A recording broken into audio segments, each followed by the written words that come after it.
Se jerġgħu jinfetħu mill-ġdid żewġ skemi maħsubin sabiex jgħinu l-laqdiet volontarji ikunu iktar sostenibbli fl-użu l-enerġija u l-ilma.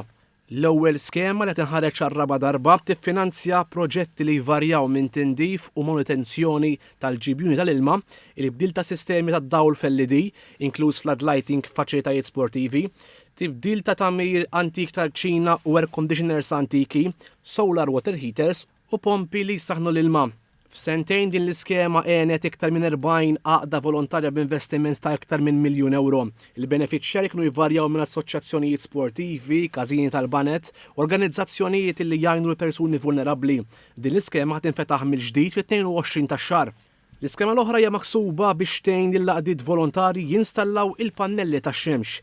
Il-benefiċjarji jingħataw 12 jew 24 pannella sabiex jiġu installati fil-faċilitajiet tagħhom.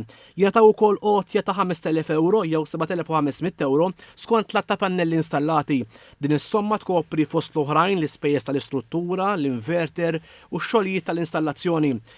Fl-ewwel sejħa minn din l-iskema ġew installati 590 pannella ta' xemx fi 30 installazzjoni differenti illi jkopru 28 għaqda volontarja.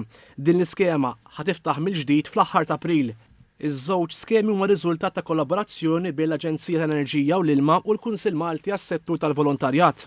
Fit-tnedija tal-iskemi il-Ministri Mirjam Dalli u Giulia Farrugia Portelli qalu li l-għan prinċipali tagħhom huwa li l-għaqdiet volontarji inaqsu l-konsum tal-enerġija u għalhekk inaqsu l-ispejjeż tal-operat tagħhom sabiex bekk ikunu jistgħu jsaħħu s-servizzi tagħhom fil-komunità.